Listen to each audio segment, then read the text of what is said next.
Hello guys, मैं हूं आपकी दोस्त गरिमा वर्मा। और आज की इस वीडियो में हम लोग डिस्कस करने वाले हैं क्लास 11th के एक्सरसाइज 10.3 के क्वेश्चन 6। ठीक है, तो चलिए गाइस स्टार्ट करते हैं आज की इस वीडियो को क्वेश्चन नंबर 6 के साथ में। तो 6 में आपसे क्या कहता है, 6 में कह रहा है कि आपको डिस्टेंस निकालना है between the two parallel lines, यानी कि दो लाइंस आपको गिवन है जो पैरेलल हैं, उनके बीच का डिस्टेंस आपको निकालना है। तो चलिए स्टार्ट करते हैं क्वेश्चन नंबर फर्स्ट की। फिगर दोनों में सेम रहेगा, बस थोड़ा लाइन का आपका फर्क आ जाएगा। सबसे पहले पता है क्या करना होता है गाइस, कि क्वेश्चंस को अगर किसी भी क्वेश्चन में पॉसिबल है कि उसका फिगर बन सकता है तो आपको पहले फिगर बनाना है। क्या होता है उससे फिगर बनाने से, तो क्या कहेंगे उसको, कि थोड़ा सा ना समझने में इजी रहता है, करने में उसकी कैलकुलेशन थोड़ा सा इजी रहेगी, स्टेप को समझने में इजी रहेगा। तो गाइस अगर किसी भी क्वेश्चन में पॉसिबल हो तो आपको पहले फिगर बना लेना। फिगर आपके माइंड में अगर बन गया तो समझ जाओ कि क्वेश्चंस को सोल्व करने से अब आप नहीं रुक सकते, एकदम से आप इसको सोल्व कर पाएंगे। ठीक है, तो चलिए पहले वही बात है कि हम लोग क्या बनाएंगे, पहले फिगर को ड्रॉ करते हैं। क्या बोला है, दो पैरेलल लाइंस हैं, तो सपोज करो पैरेलल लाइंस कहीं भी खींच दो, ऐसे लो पैरेलल लाइंस बन गई। तो एक लाइन आपकी L1 है, एक लाइन आपकी L2 है। सपोज करो कि इसकी इक्वेशन उन्होंने दे दी क्या, 15x 8y माइनस के 34 इक्वल टू 0, और इसकी इक्वेशन उन्होंने क्या दे दी, 15x प्लस के 8y और प्लस के 31 इज इक्वल टू 0। ठीक है, पूछ क्या रहा है, पूछ रहा है कि इनके बीच का डिस्टेंस क्या होगा, कितने डिस्टेंस पर है दोनों एक दूसरे से। तो ये यहाँ पर पूछ रहा है। क्या करेंगे, हमें पता है कि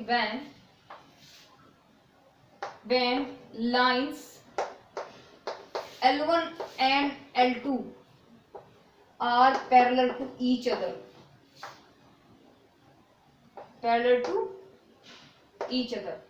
then the distance formula is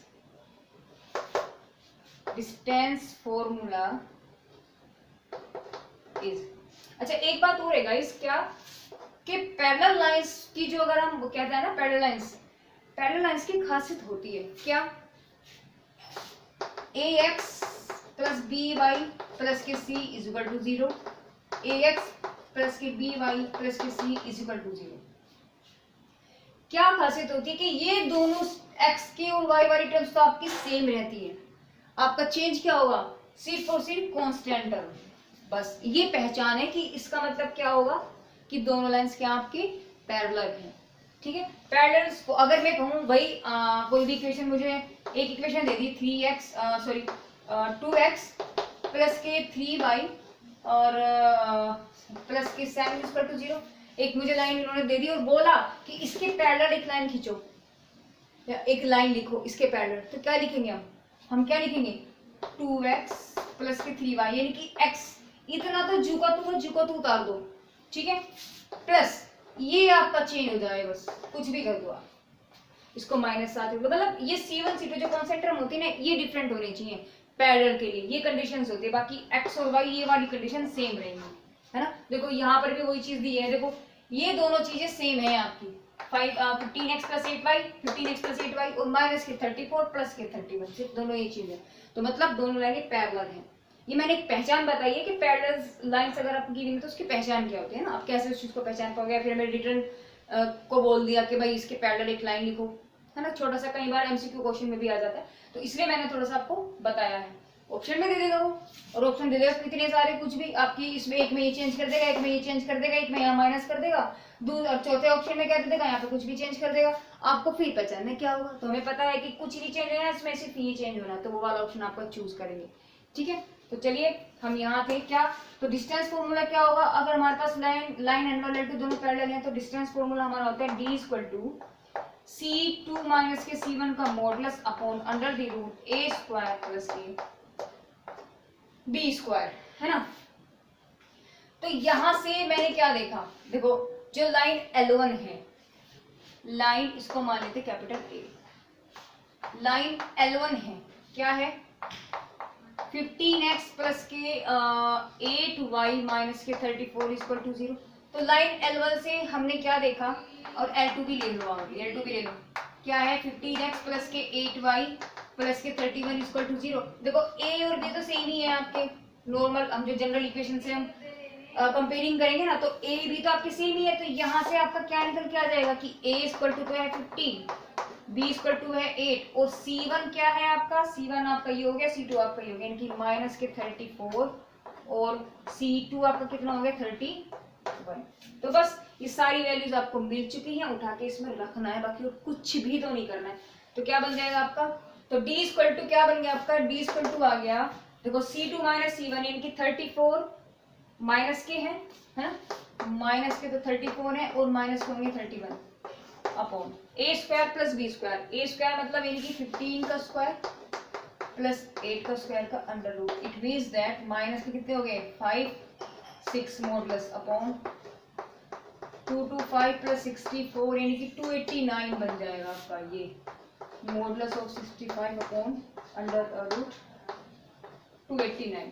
तो डिस्टेंस आपका क्या निकल गया, डिस्टेंस आपका निकल गया, मॉडुलस हटाएंगे तो प्लस में बनेगी वैल्यू, सिंपल सी बात है ना, और अपॉन आ गया 17। तो आपका डिस्टेंस कितना निकल के आ गया, इनके बीच का डिस्टेंस आपका आ गया कितना 65.17। अब हम डिस्कस करेंगे इसका सेकंड पार्ट।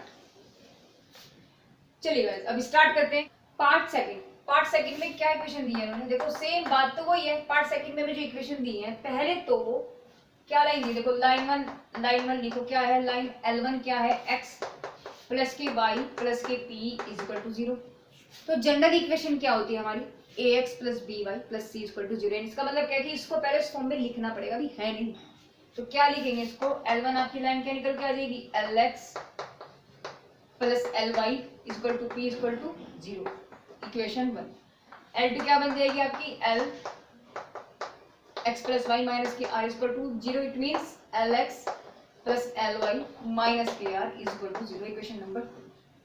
ठीक है, दोनों लाइन क्या है आपकी सेम, उसी की तरफ पैरेलल है, एक लाइन L1 है, एक लाइन आपकी L2 है, बीच का क्या निकालना है आपको, डिस्टेंस पूछा है, क्या होगा पता है। तो यहां से जब हम कंपेयरिंग करते हैं तो दोनों तो लिखेंगे कंपेयरिंग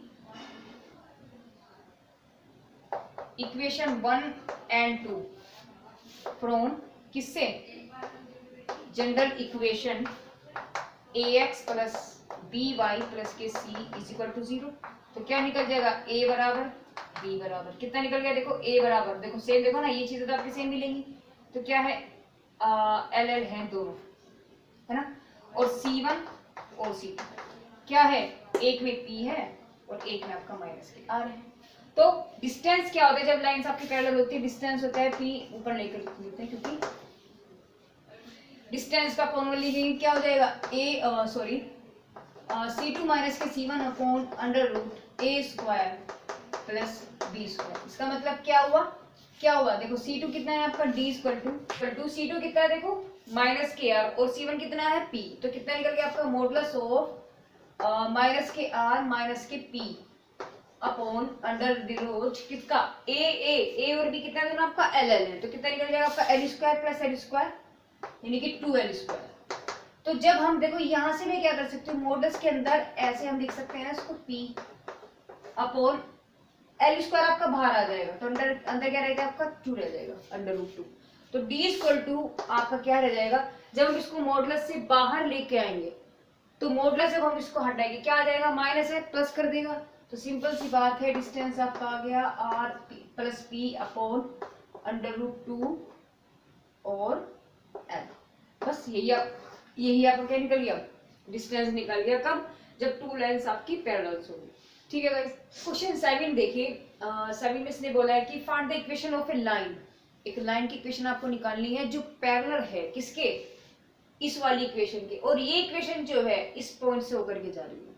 तो जो लाइन हमें गिवन है इसके पैरेलल लाइन हमें निकालनी है।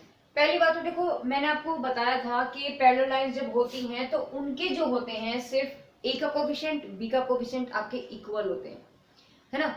सिर्फ आपका कांस्टेंट जो टर्म होता है वो आपका डिफरेंट रहता है। मतलब जैसे आपका अगर एक जनरल इक्वेशन को अगर मैं लूँ तो मैंने आपको देखो बता चुकी हूँ, मैं 1000 बार आपको ये चीज बता चुकी हूँ। इसके अगर मुझे इसके पैरेलल लिखना है कोई लाइन तो हम कैसे लिखते हैं, ax प्लस बी वाई और प्लस C2, यानी कि ये दोनों चीजें आपकी, ये तो आपका इतना तो सेम रहता है, सिर्फ ये चीज आपकी डिफरेंट होती है। तो ये दोनों लाइंस आपकी क्या होंगी, पैरेलल होंगी। तो इसमें भी कुछ ऐसा ही सिस्टम है, बट अब हमें जो कंडीशंस लगानी होंगी वो C1 C2 को निकालने के लिए होंगी। मतलब क्या होगा कि आपकी ये दोनों, ये तो आपका तो सेम ही आना चाहिए। तो करते हैं पहले, थोड़ा फिर समझ में आया आपको। भाई एक्सिस है, एक लाइन हमें दे दी, सपोज करो ये दे दी। इस लाइन की इक्वेशन क्या दे दी इन्होंने, इस लाइन की इक्वेशन दे दी 3x माइनस के 4y प्लस के 2 इज इक्वल टू 0। और इस लाइन पर एक पॉइंट है, इनकी ये लाइन जो है इस पॉइंट से होकर के जा रही। पॉइंट क्या है इसका, इन्होंने माइनस के 2 3, ओ तो हमारा लाइन गलत बन गया गाइस।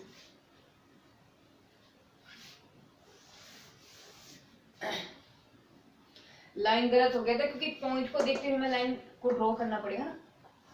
अब पॉइंट हमारा जा रहा है माइनस के 2 और 3, तो माइनस के 2 सपोज करो यहाँ आ गया तो 3 समथिंग, यानी कि यहाँ कुछ आपका पॉइंट बनेगा ऐसा। तो थोड़ा सा ऊपर ले लेते हैं ना बनाने के लिए। ये आपका पॉइंट होगा, कौन सा पॉइंट है आपका, ये है आपका माइनस के 2 3, ये आपका पॉइंट है। तो इस पॉइंट से ये लाइन होकर के जा रही है, इट मींस ये जा रही है ऐसे, तो ये पॉइंट इस पर है। और इस लाइन की इक्वेशन क्या है, इस लाइन की इक्वेशन है 3x माइनस के 4y प्लस के 2 इज इक्वल टू 0। इसको हम L1 मान लेते हैं, ठीक है। हमें ड्रॉ क्या करना है, हमें ड्रॉ क्या करना है, हमें निकालनी है ये जो लाइन गई है इसी के पैरेलल लाइन। वो यहाँ भी हो सकती है पैरेलल लाइन, है ना, वो इधर भी हो सकती है, वो इधर भी हो सकती है, लेकिन इस लाइन के पैरेलल होगी। तो हमें इसकी इक्वेशन निकालनी है, वो इनकी इक्वेशन पूछ रहा है हमसे कि क्या होगी। तो क्या करेंगे, देखो जरूरी नहीं कि वो ओरिजिन से जाए, अभी हमें नहीं पता वो कहाँ से जाएगी, बस हमें तो इसके पैरेलल उसने लाइन बोला है। तो जब पैरेलल है, देखो जब दो लाइंस पैरेलल होती हैं तो सबसे बड़ी बात उनमें क्या होती है कि उनके स्लोप इक्वल होते हैं, है ना। तो क्या करेंगे, given the line, given a line, given a line क्या है 3x 4y प्लस के 2 is equal to 0। Line L1 मान लेते हैं इसको, लाइन L1। तो यहां से मैं क्या करूं, इसकी इक्वेशन निकालने के लिए मुझे क्या करना पड़ेगा, किसी भी देखो इक्वेशन निकालने के लिए हमारे पास इक्वेशन का फॉर्मूला क्या होता है, जनरल फॉर्मूला, यानी कि गॉड ऑफ फादर फॉर्मूला क्या था, y माइनस के y1 m x minus k x1। तो पॉइंट तो हमारे पास है, क्योंकि जो पॉइंट पैरेलल है इसका मतलब ये वाले पॉइंट इसको भी सेटिस्फाई करेंगे, है ना, समझ रहे हो। तो क्या कंडीशन है कि अगर मैं इस लाइन का स्लोप निकाल दूं और स्लोप निकाल के इक्वेशन में रख दूं, x1 y1 पॉइंट हमारे पास है, क्योंकि जो पॉइंट इसके होंगे वही पॉइंट इसके होंगे, क्योंकि इसके पैरेलल है ना। तो क्या होगा, यानी कि ये वाले पॉइंट उसको लाई करेंगे। तो हमें क्या करना पड़ेगा उसके लिए, पहले तो इससे मुझे, तो इसका स्लोप निकालने के लिए तो मुझे पहले इसका स्लोप निकालना पड़ेगा।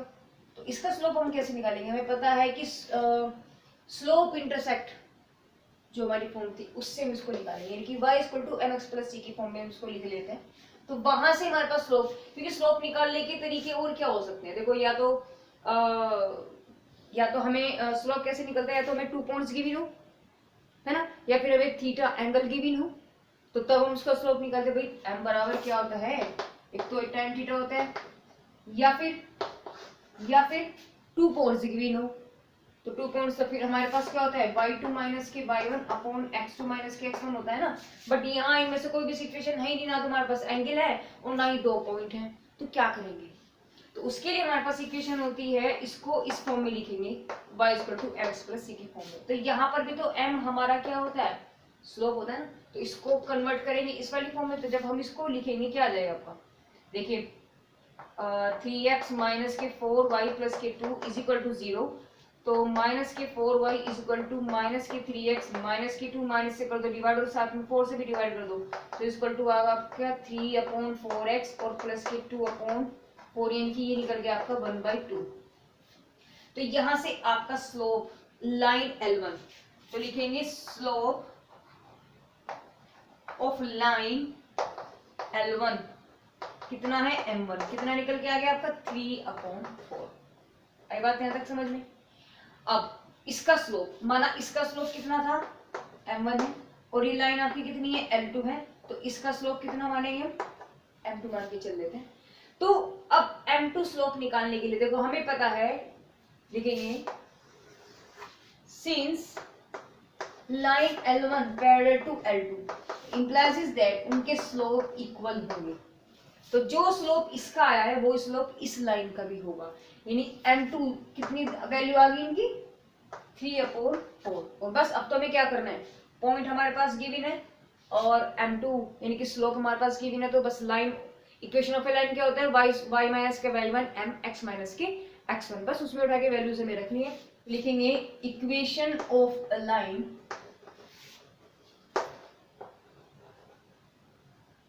which is parallel to line L1 and point -2, 3 lie on it, lie on line L2। तो क्या हो जाएगा, इक्वेशन होती है ग्रांड फॉर्मूला में याद है equal to m x minus k x1। तो y माइनस y1 कितना है आपका 3 है, तो यहाँ आ गया आपका 3 इज इक्वल टू m की वैल्यू कितनी है 3/4 x और प्लस हो जाएगा 2 क्योंकि x1 की वैल्यू आपकी माइनस के 2 है। तो जब इसको हम सोल्व करेंगे क्या निकल गया 4y माइनस के 12 is equal to 3x plus के 6। तो इसको धर ले जाओ, तो 3x माइनस के 4y इज इक्वल टू 6 तो चुका तो है क्योंकि हम इसको धर लेकर के गए तो प्लस हो जाएगा 12, यानी कि 3x माइनस के 4y इसको जब हम इधर लेकर गए तो माइनस के 18 इक्वल टू 0। तो पैरेलल लाइन देखो भाई, हमने क्या बोला था, देखो इक्वेशन कहाँ है आपकी, ये देखो ये थी ना लाइन L1। पैरेलल का मतलब है कि देखो ये इतना तो देखो आपका सेम आ रहा है, ये देखो आप है ना 3x माइनस के 4y 3x माइनस के 4y, और सिर्फ मैंने बोला था कि C1 C2 चेंज होते हैं, तो निकल गया आपकी, यानी हमने यहां से देखा हमारी इक्वेशन बिल्कुल सही है, तो ये क्या निकल गया आपकी लाइन L2। ठीक है।